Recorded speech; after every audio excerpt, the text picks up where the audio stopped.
Chantal Coll, bonjour. Bonjour Carole. Merci beaucoup d'avoir accepté notre invitation. Merci d'avoir pensé à moi. Normal, quand on pense aux femmes entrepreneurs qui ont une grande réputation dans le monde des affaires, aussi bien en Afrique qu'en Europe, impossible de ne pas penser à vous. C'est gentil. C'est gentil.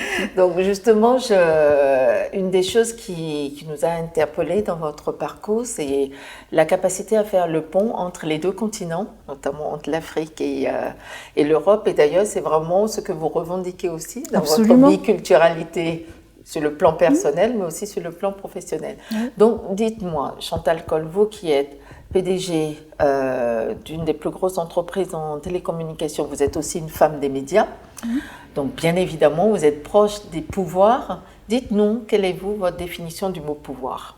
Donc Carole, je voudrais rétablir, je ne suis pas PDG d'une des plus grandes entreprises de télécom, je suis actionnaire et bien sûr membre du conseil d'administration, etc. Donc je suis actionnaire dans mon pays, en Guinée, d'une grande entreprise de télécom, la première en Afrique, donc elle se reconnaîtra. Et les gens qui connaissent l'Afrique la reconnaîtront.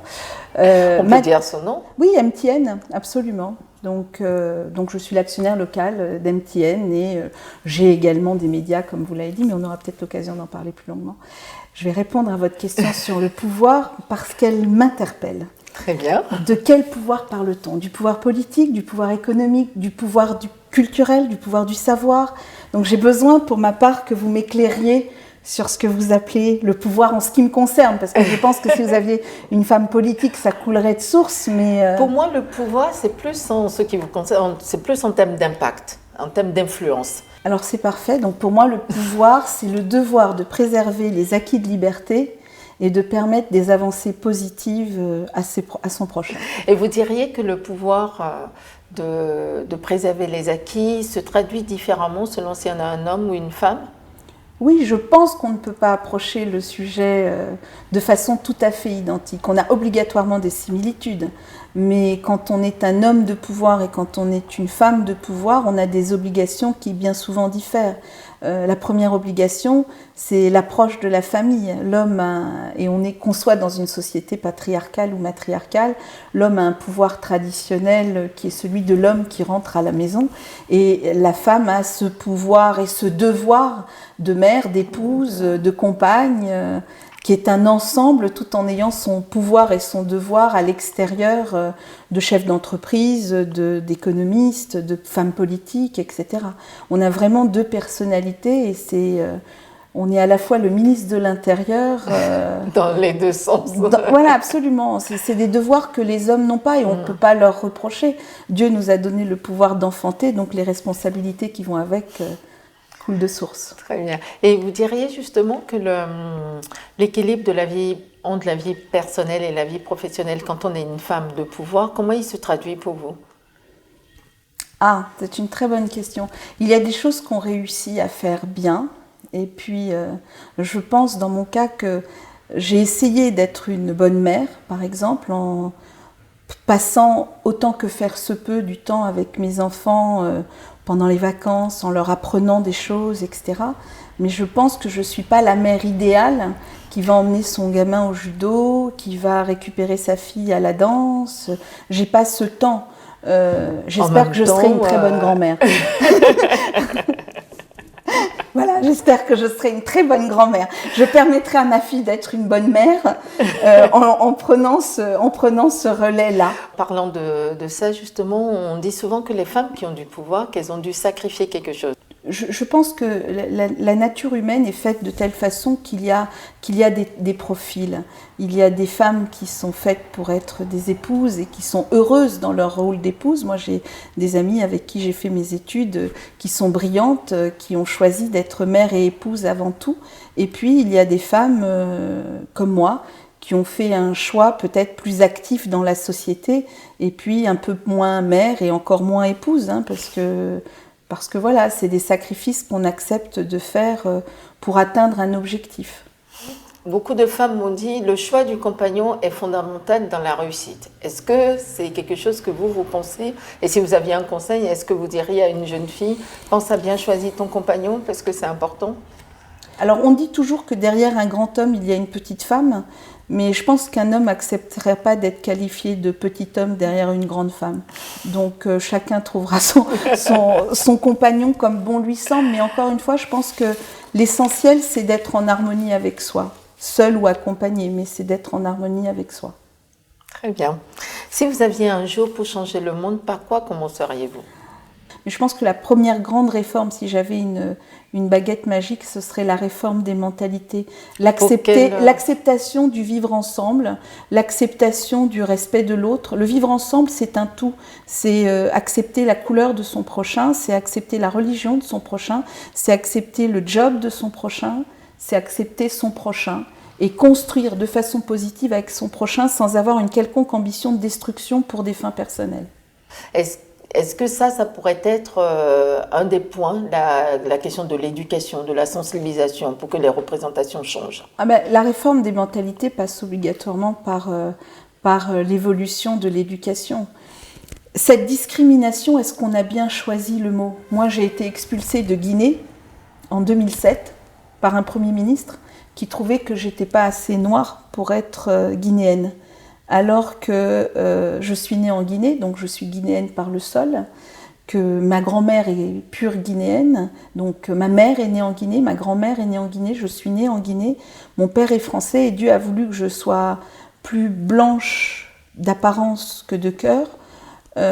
Donc quand je l'ai dérangé sur ses décisions politiques et que j'ai commencé à dénoncer, eh bien, il m'a pris mon passeport et en l'espace de 36 heures, j'ai été expulsée en France. Ça, c'est le pouvoir de l'absurde, véritablement. Maintenant, quand j'entends en Europe parler de discrimination positive, j'ai envie de crier au secours parce que comment des intellectuels peuvent mettre deux mots aussi opposés ensemble ? Discrimination et positive, ça ne va pas ensemble. Alors, en fait, c'est parce que c'est la traduction de l'affirmative action, mais qui n'a pas trouvé son équivalent en France. Et pourquoi, au lieu de discrimination, on n'irait pas dans acceptation ? Et voilà, et moi, c'est ça que je veux revendiquer au quotidien. On peut être un enfant issu de l'immigration et se sentir français dans l'âme parce que ça nous a apporté des valeurs, mais reconnaître l'hérédité culturelle.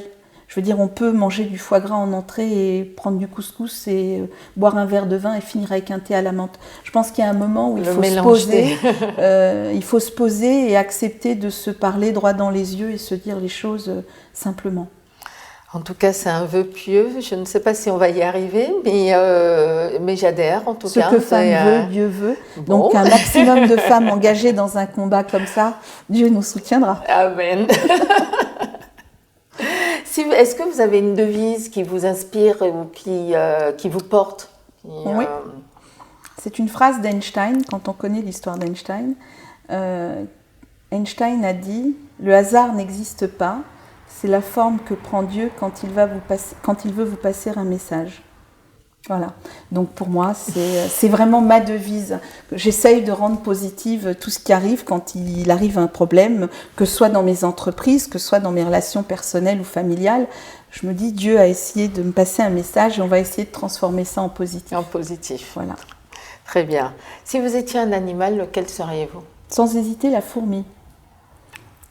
Parce Très que bien. L'éléphant n'est pas sûr de tuer la fourmi, mais la fourmi, si elle le décide, est sûre de tuer l'éléphant. C'est un adage sud-africain. Quand un éléphant se met dans la une fourmi se met dans la trompe d'un éléphant, l'éléphant mourra. Oui. L'éléphant, avec tout son poids, s'il veut écraser la fourmi qui passe, je ne suis pas persuadée qu'il y arrivera. En plus, je trouve qu'honnêtement, la fourmi ressemble tellement à l'homme intelligent. En préparant cette rencontre, on vous a demandé de nous apporter un objet ou en tout cas quelque chose qui vous est cher et qui représente à votre sens le pouvoir, mais aussi la féminité ou ce que vous êtes tout simplement, que vous nous avez apporté. Absolument. Croix du compagnon de l'indépendance, République de Guinée. Voilà. Alors, dites-nous. C'est très symbolique. Donc, vous avez le nom de ma grand-mère qui est inscrit. Et donc, il y a eu quelques femmes qui ont été décorées, en Afrique pour leur lutte pour cette indépendance. Et c'était pas évident d'être une femme et d'être engagée dans les indépendances. Imaginez les femmes engagées aujourd'hui au XXIe siècle, on clame encore l'égalité des sexes. On n'y est pas arrivé. Alors je voudrais juste qu'on se projette un demi-siècle en arrière, un peu plus, 60 ans en arrière, et qu'on imagine ces quelques femmes, lettrées ou non, parce que ça aussi c'était une réalité, qui s'engagent pour l'indépendance d'un continent et d'un pays quand elles sont uniquement sur une zone étatique, et qui vont subir les frasques de la famille, les frasques du pouvoir, les frasques des pouvoirs, et qui vont malgré tout résister. Alors je vous ai emmené celui-ci, mais sinon j'aurais pu vous emmener la croix et la décoration de mon autre grand-mère qui elle était française et qui a été décorée par le général de Gaulle pour avoir fait preuve de résistance. Voilà.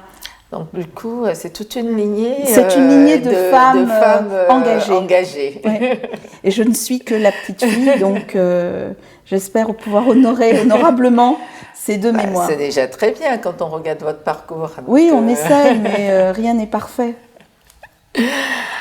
Alors, si une petite fille, en regardant cette émission, se dit « Mais moi, quand je serai grande, je veux être Chantal Coll », vous lui diriez quoi? Il faut que tu te prépares à être insultée, critiquée. Il faut que tu te prépares à résister.